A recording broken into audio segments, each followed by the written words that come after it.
commence. C'est parti. Donc, ce vendredi 3 mars, cela fait 19 jours depuis le 7 février que nous, salariés et grévistes de Safran Electrical Power de Mérignac, sommes mobilisés pour 200 € net d'augmentation.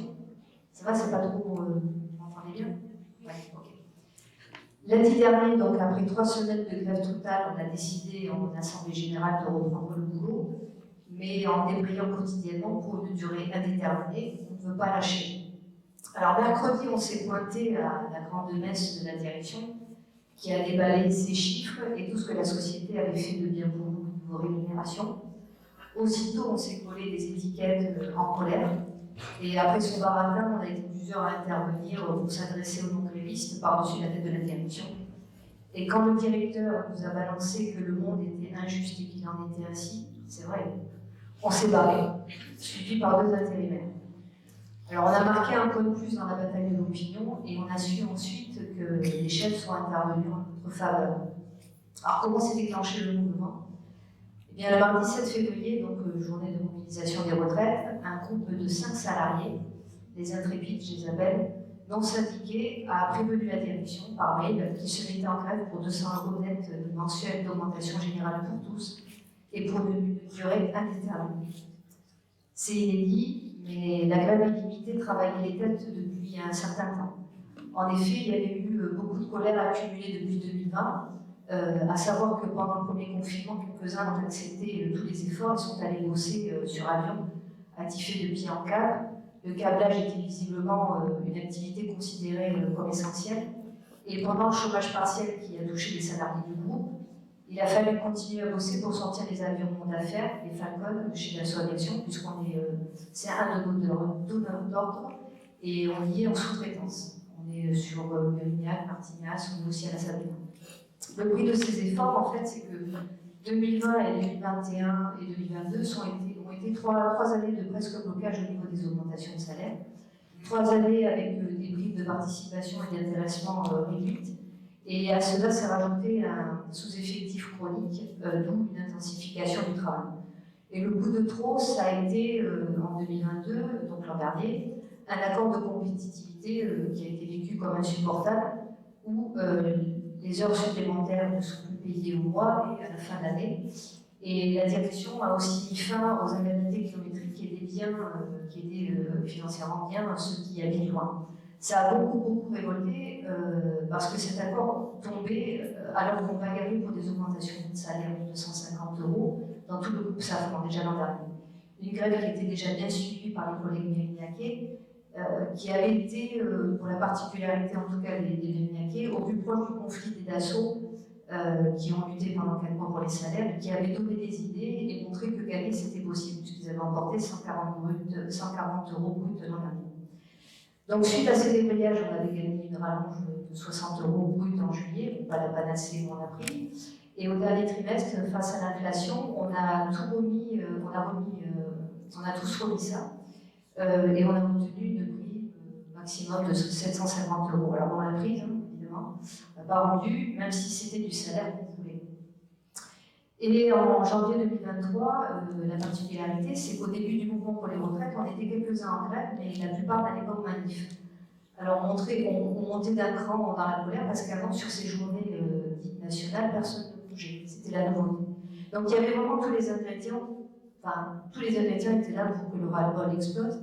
Et ce qui nous a fait des coups de pilier, en fait, c'est la première proposition minable de la direction, lors des négociations annuelles obligatoires, qui était à 1,7% d'augmentation sans aucun plancher. Donc le groupe de collègues, qui était 5, a envoyé ce mail le 7 février, en ayant prévenu la CGT et en ayant dénombré aussi les autres collègues qui suivraient. Les copains, en fait, voulaient rentrer dans le dur. Ils étaient convaincus, en fait, que leur activité urgeait, ce qui était le cas, d'ailleurs, ça urge, et que personne d'autre ne pouvait la faire. Pour info, ils travaillent sur le Falcon 6X numéro 4, point précis, qui doit être prêt pour le salon de Las Vegas en octobre 2023. Donc ils pensaient que la direction allait lâcher rapidement les 200 € et ils allaient taper sur une semaine de grève. On a dépassé tout ça. Donc on a été une vingtaine de salariés à faire la grève avec eux, ça représente à peu près 40% des effectifs en CDI, et dès le lendemain, on s'est retrouvé en piquet de grève devant l'agence de Mérignac. La responsable des ressources humaines qui s'est déplacée depuis Toulouse, comme la direction locale, nous ont tenu exactement le même discours. Nous avons quand même eu des augmentations et des primes en 2022, osant parler avec mépris de notre ressenti et surtout effaçant notre mobilisation de l'an dernier. Donc nous nous sommes chargés quand même de rétablir la vérité et ce passage vraiment de la direction a décuplé la colère et la détermination. Et il y avait vraiment cette détermination pour des augmentations générales, pas pour des primes. Donc depuis ce mercredi 8 février, donc tous les jours, nous avons tenu un piquet de grève devant l'agence. Nos copains cégétistes de Dassault Mérignac ont participé aux discussions, très respectueux de la lutte qu'ils ont aidé avec leur expérience. Nous avons compris d'ailleurs certaines de leurs idées, comme s'adresser aux salariés de Dassault, d'autres non, comme passer de la grève à des débrayages plus courts, c'est ce qu'ils avaient fait l'an dernier. On était nous plutôt déterminés à taper fort et à emmerder fort Safran et Dassault. On a organisé aussi une caisse de grève et fait des ateliers banderole et tracts. Quand un coordinateur aussi CGT, central CGT du groupe Safran est venu nous suggérer de faire un pas vers la direction en laissant nos revendications, on a écouté poliment et on a réaffirmé notre revendication des 200 €. Une copine disant je ne vois pas beaucoup de boulot sans rien de leur part. Donc chaque décision en fait au piquet a été prise par les grévistes en assemblée générale. Ce que disait un copain de Dassault Martinez à propos du piquet quand il est venu nous faire une petite visite un vendredi, il disait c'est sérieux et joyeux, c'est vrai que c'était le cas. Chaque gréviste en fait est devenu, c'est le micro, chaque gréviste est devenu un militant ou une militante de la lutte. Et même les plus réservés, en fait, se sentaient d'intervenir, saluant leur intervention, merci de m'avoir écouté. D'autres disant, j'ai arrêté l'école en 5e, alors pour les tracts, je ne sais pas aider, mais j'ai grave envie d'en être.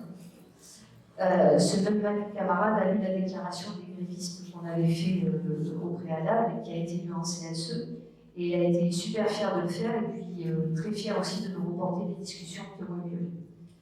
Donc cette démocratie entre nous, elle a donné confiance, ou elle a redonné confiance à des copains qui sont rabaissés en fait au quotidien.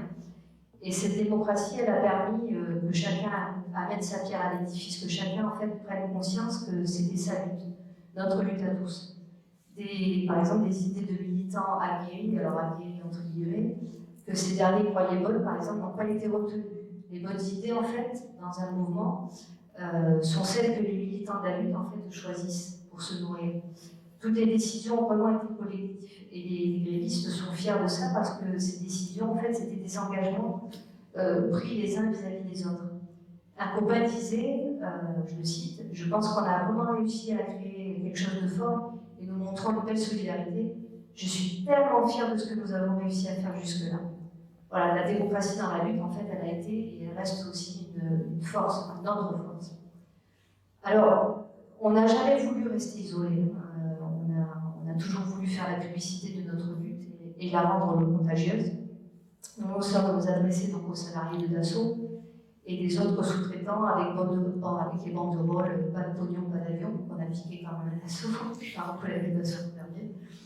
La direction de Dassault n'était évidemment pas ravie, ni la nôtre d'ailleurs, et un copain de liste disait, tu sais, pour nous, c'est une première, mais il ne faut pas croire, pour eux aussi. Nous sommes allés diffuser aussi devant la Sabena, où on a rencontré des militants de FO qui eux aussi demandaient 200 € en NAO. Hier, alors qu'on était en action au rond-point de Dassault, pareil, les banderoles, feu immense pour les 200 € avec les copains de Dassault Mérignac, un de ces militants de FOC pointé, il est venu discuter de comment mettre sa boîte en grève. Et aujourd'hui, à la Sabena, ils sont en grève reconductibles depuis ce matin, 8h30.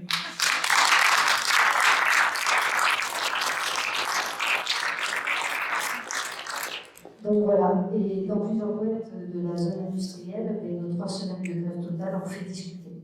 Aussi, une salariée de la Télec, alors la Télec c'est en fait un concurrent de notre boîte directe, qu'on avait rencontré à la diffusion de Sabena, est allée voir sa direction pour que celle-ci en fait refuse un contrat d'1 mois sur Rafale pour remplacer un gréviste.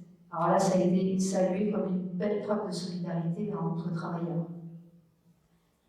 J'ai eu aussi hier un appel d'un camarade CGT de Niort qui me racontait qu'à tous les débrayages, il parlait de nous, qu'il encourageait les salariés à faire grève par pour dépasser le carcan qui mobilise de l'intersyndicale qu'il y avait dans le groupe.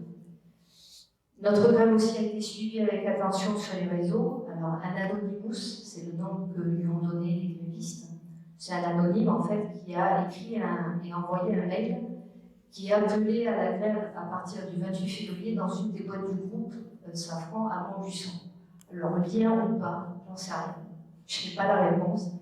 Mais depuis le 28 février, les salariés ils sont en grève reconductible depuis 4 jours. Donc, on a essayé de se connecter aussi à nos collègues toulousains en allant au siège de notre boîte mardi 21. On était une cinquantaine. Le DRH n'est pas descendu en prétextant qu'il ne négocie pas sous la pression. On s'est donc rangé en allant sur 2 sites d'Airbus. En général, bon, ils n'aiment pas ça, mais quitte à être sur Toulouse, on voulait faire de la publicité de notre mouvement. Et un camarade faisait donc de cette journée un bilan très humoristique, tout en soulignant sa fierté de tout ce que nous faisions, et il disait qu'on parlerait de nous dans les livres d'histoire comme symbole de la lutte contre l'oppression. C'est drôle, mais on a beau être tout petit, dès qu'on est en lutte, en fait, on est dans une dynamique d'affranchissement où tout peut devenir possible. Alors, où en sommes-nous maintenant? Mais il est évident que notre grève a pesé sur les négociations annuelles obligatoires. On est passé de 0 de plancher de la première réunion à 70 € à la dernière réunion, qui a vu monter les enchères à 92,30 €, à 50, 30, 92,30 € dans la même réunion. Donc depuis, les NAO ont été signés, y compris par la CGT. Alors, on n'avait jamais vu des NAO aussi hautes, se justifient les signataires, mais en même temps, on n'a jamais vu une inflation aussi délirante. Alors, du côté des grévistes, comme on se dit qu'ils en ont sous la basket, on ne veut pas lâcher. Nos perspectives, c'est lesquelles? Lundi, bon, ça nous a fait peine de revenir au travail, malgré nos débrayages quotidiens qu'on a décidé de faire, parce que vraiment, on se dit qu'on n'est pas fait pour l'exploitation salariale. À noter que les salariés de Dassault ont accueilli par le retour de quelques-uns d'entre nous avec des applaudissements, ça nous a fait grave plaisir. On se dit qu'aujourd'hui, l'augmentation qu'on va avoir d'ici peu va vite être bouffée par l'inflation. On se dit que le mouvement contre la réforme des retraites travaille toute la société vers une contestation générale. On a été dans une dynamique dans laquelle les autres travailleurs du groupe n'étaient pas encore, on est sûr, avant d'avoir quand même ouvert des pistes. Dans les groupes, comme je vous disais, il y a des boîtes qui s'y mettent comme à Montluçon, rien n'est terminé. Un mouvement n'est pas linéaire, c'est un processus. On a déjà gagné en émancipation et on sait que la propagation, de toute façon, va se faire à un moment ou à un autre. Ça partira pas de nous forcément, mais on aura notre place. Alors aussi, je voudrais souligner que dans le conflit, on a perdu du salaire. On a été pour notre 8e jour de grève à la manifestation pour la défense des retraites, pour récolter quelques sous à la caisse de grève, ça a bien marché. Et les quelques grévistes qui s'étaient engagés à être présents ont été touchés par la solidarité que nous avons déclenchée. Comme le disait Covid, il faut vraiment venir aux manifs pour trouver la solidarité. Donc si vous voulez nous aider, c'est toujours possible, en faisant des chèques à l'ordre je pourrais le répéter, il n'y a pas de problème, du syndicat CGT multiprofessionnel de l'UM de Mérignac, ou en donnant un peu d'argent. On a installé la caisse de grève sur la table de presse, la basse, la caisse Hilton, mais en réalité c'est la caisse de grève de solidarité, et la distribution, pour être complètement transparente avec vous, elle se fera sous le contrôle des grévistes fin mars, début avril. Alors on ne sait pas comment notre lutte va continuer, car les transitions actuellement ne sont pas si simples que ça, mais pour le moment, elle continue.